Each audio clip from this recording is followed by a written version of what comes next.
Well, welcome Family Voice listeners. Today I'm with Josiah Kappert. I'm the WA Director for Family Voice Australia, and it's wonderful to see you, Josiah, and talk with you about what you're up to and just introduce our national group to a wonderful, amazing, godly young man that's actually making a difference in society today. So tell me a bit about yourself and what you're currently doing, Josiah.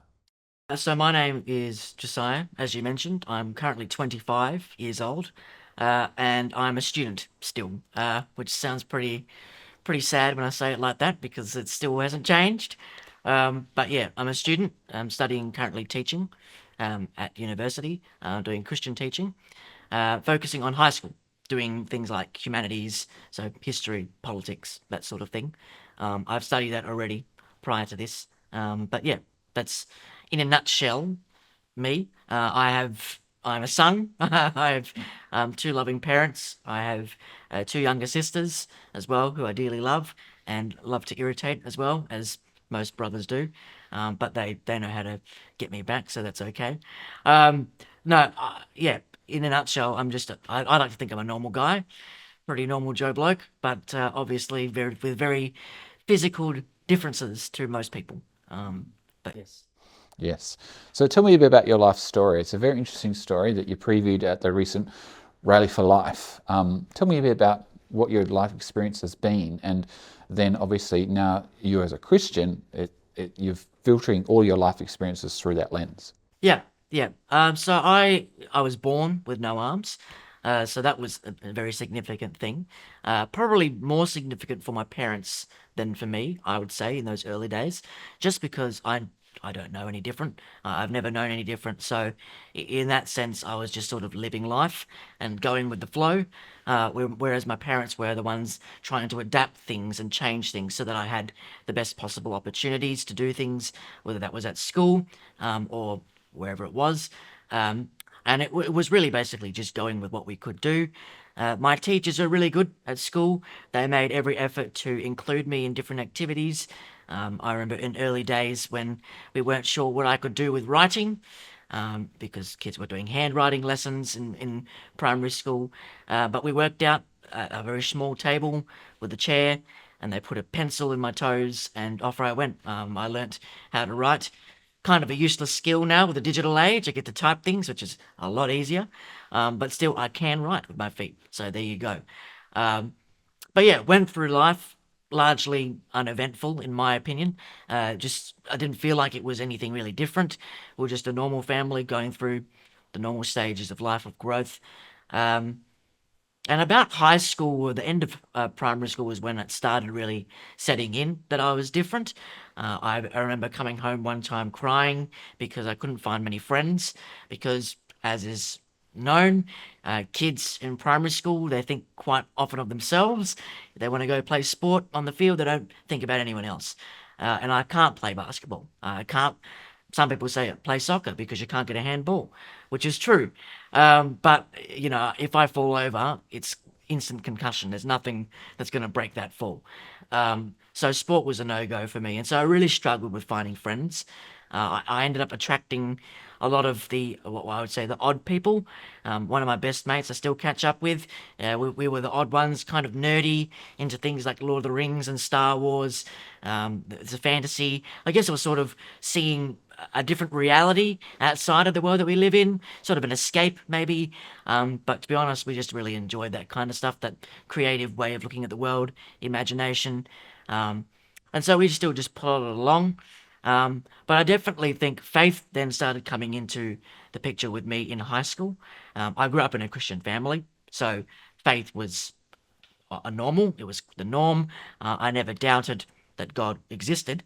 Um, but I guess taking on a very personal faith began in high school, particularly around end of year 10, when I had to have pretty significant back surgery. I might address that a little bit later in more detail, but needless to say, it was quite a convicting time in my life, realizing how I had to humble myself, that I am just a simple human being, very much dependent on other people, and I need to be thankful and trusting in God and His plans for my life. And that sort of where it took off from there. I mean, I've just gone from strength to strength, constantly living in the knowledge of God's sovereignty over my life, and trusting in Him every step of the way since then. And yeah, going through life, trying new things, uni, living in a house, that sort of thing. You sort of just got to adapt as you go, really, isn't it? So yeah, that's where I've done so far. Yeah. So you have a lot of hope in your life. Obviously, you've got a hope of that God's going to bring new experiences and new life to you now, but also a hope of eternal life. What difference does knowing Jesus make for you? Well, I think the difference that knowing Jesus has made for me, again, I have to reiterate that I've come from a family of 4 generations of Christians, so we have very much a Christian background. I hung out with aunties and uncles and cousins, very much in the Word of God, grandparents as well. So it was very much instilled in me from the beginning. So I don't know life without Jesus in my life. Um, but again, I think one of the biggest differences I noticed of when I was living for God would have been with that back surgery. So, for context, I have scoliosis, which is just another condition. Add it to the list I've got. I've got a whole laundry list of things, really. But the most obvious one is having no arms and scoliosis. It was quite an aggressive form. So at the end of year 10, after wearing back braces for 13 years of my life, I decided enough of that, and I thought I was being really powerful and resisting the medical establishment, that I wouldn't have to wear my back brace. I'm fine. But yeah, it got worse and I had to have surgery on it. And that was really challenging because it was the first time in my life where I couldn't fob it off and get a carer or a parent or a sibling to just do something for me. I had to actually go through that. And it was a painful experience, but I had to go through it and I had to do it on my own. And that was very challenging, particularly waking up in hospital in bed when you can't call for help because the button is for a person with arms and the nurse hasn't thought about that, so you can't call them.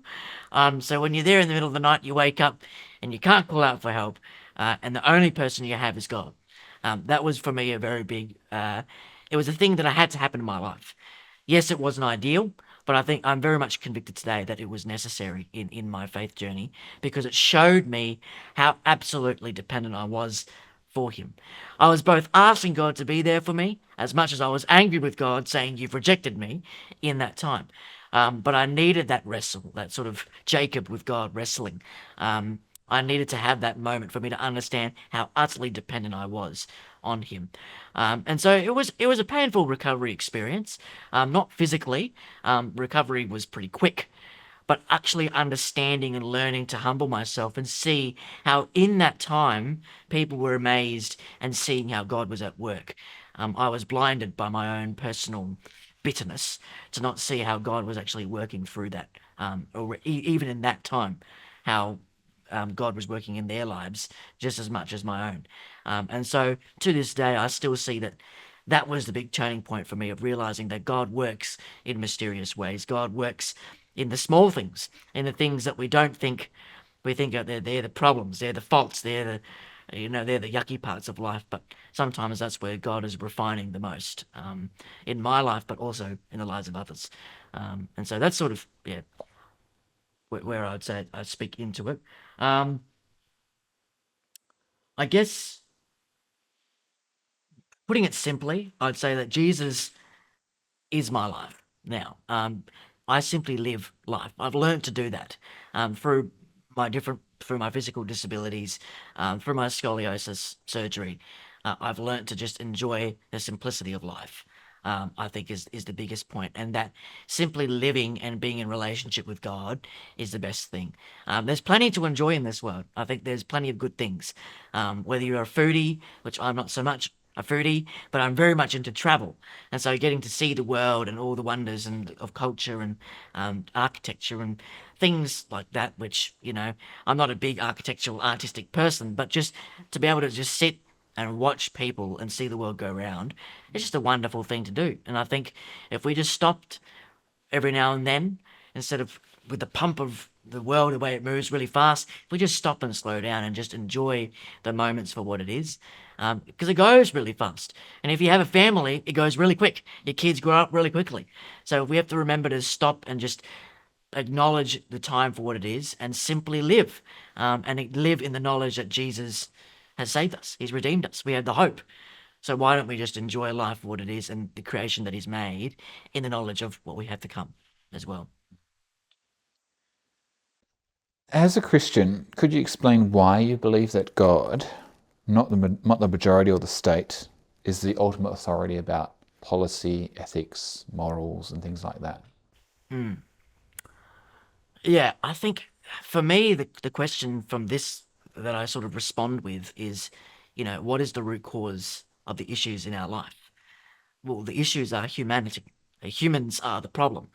So if we are the problem, or if we are broken tools in that sense, because we're the ones causing all the issues, can broken tools fix the world's problems? Well, no, they can't. And what I think we forget is that the state, or the majority, or even individuals, at the end of the day, we're all human. The state is not just a machine that's pumping out rules and laws. It's a bunch of people that represent us, the body of Australia. In Australia, that's the case. Same in other countries as well. And so the government that we are electing is directly a representation of the people. So if our government seems incompetent, then it's saying something about our society, I'd like to think. And I think that's very much the case for us at the moment. Um, so for me, if we can't trust ourselves to fix it, well, then we have to look for something outside of ourselves to fix the problems. Um, Ethics, what the policy, I think the best thing we could do is to look to something that is more powerful than ourselves. I believe that God is omniscient, He's all-knowing. I believe He's omnipresent. He's present in all things. He's seen what's been. He's here now with us, and He's omnipotent. He's all-powerful, and He's capable of changing things at whim, at His liking. I think He chooses to allow us. He's given us the freedom to have our own governments and to work and do these things. But in creation, I think He made a perfect demonstration of how things should be. Of course, we live in a broken world. We can't be perfect. But God has made creation, and He made us as stewards of it, as a reflection of His perfection. And I think that, sure, we can't get everything right, but I think that we as people, whether it is the government, where it is us as individuals in society, we can learn a lot by emulating, reflecting that ourselves. We are still stewards of this earth, regardless of whether we're sinful or not. We are still stewards. And the reality is, in my opinion, our democracy that we have in Australia, it's actually really good. We have a really good system. We have very good institutions. They're based on core Christian principles. We've just forgotten what those are because we've moved more and more secular. I think we can still remember those times, and I think it's important that we do. I don't think we should be looking to a whole new system where we throw everything out. I think we need to think of ethics and we think of policy based on, well, what has God demonstrated to us? How can we emulate that ourselves? And I think the more we do that, the better our society will be. So a logical question is, if you could change anything about Australia today, what would it be? Well, obviously, I think the answer is make myself the benevolent leader of this country and I'd solve all the problems. No, that's, of course, a joke. That would never work. Humanity has shown us that that's not the answer. Um, no, I think for me, I think the danger is we always say, what can we change to make things better? I think change for the sake of change can also be a problem. I think we've gotten into the habit that we need to just constantly shift and change things, that it must be something systemic. There's something systemically wrong that we've got to alter.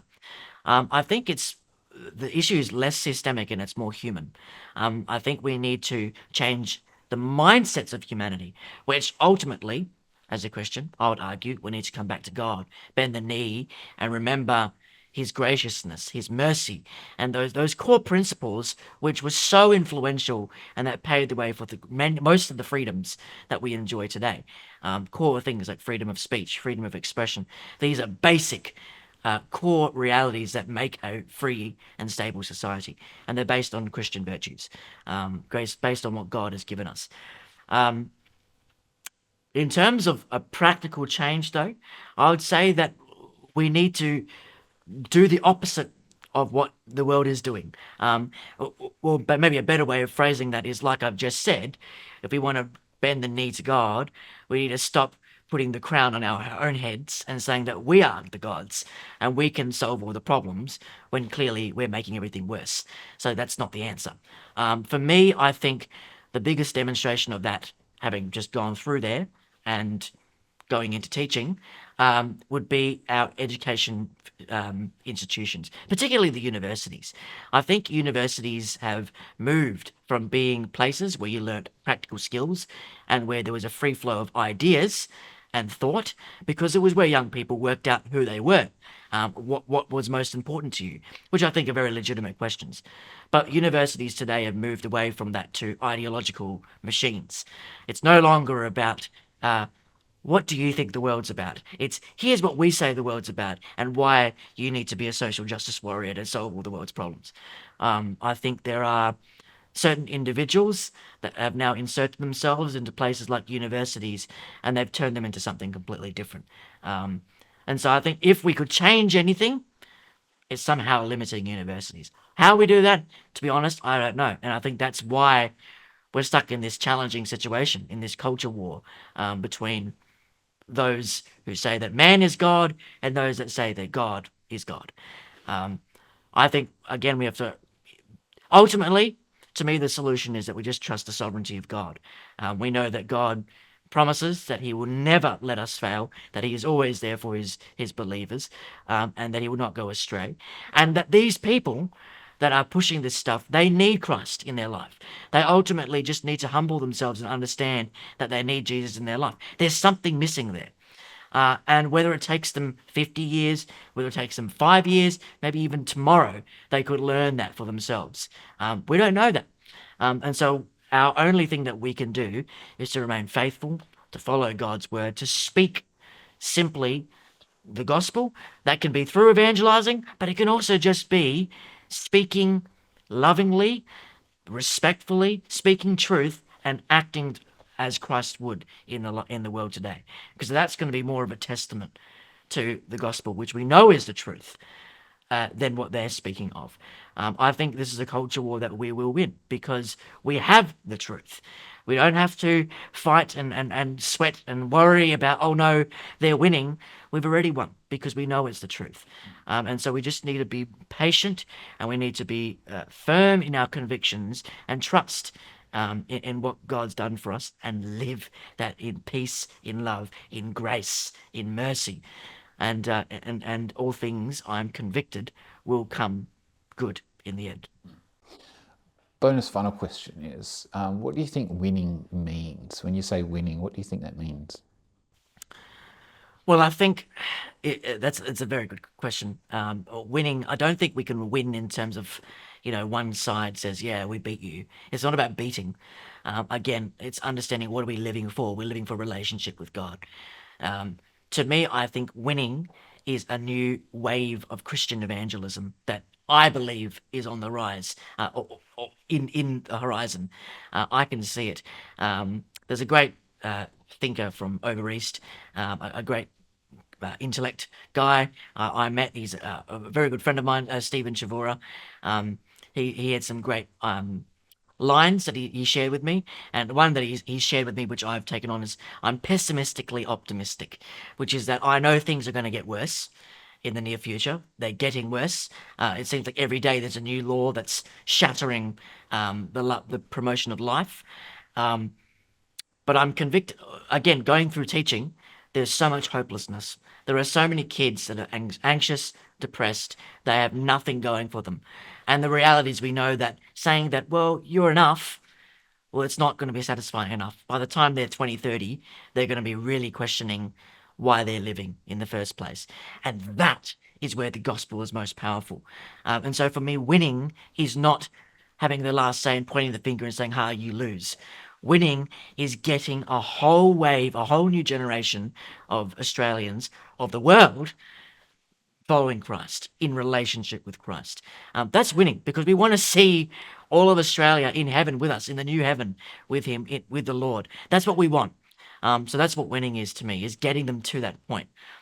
It might take longer than we expect, but I'm convinced that that will be the eventual future, that we will have an opportunity where people will be crying out for this new hope.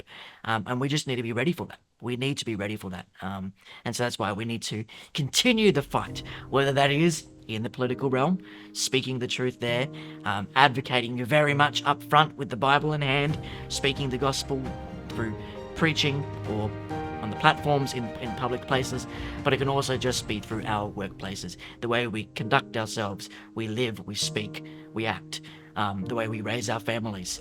We're literally raising the next generation. So I think that's how we win, inverted commas, is that we want to win more people over to our side, and our side is in relationship with God. It's not about us, it's about Him. It's giving Him all the glory. So, yeah. Very good, I very much agree. So thanks so much for your time, Josiah, and it's wonderful to get to know you even better. And I'm sure we'll keep on encouraging you in your wonderful work. So thanks so much. No problem, thank you.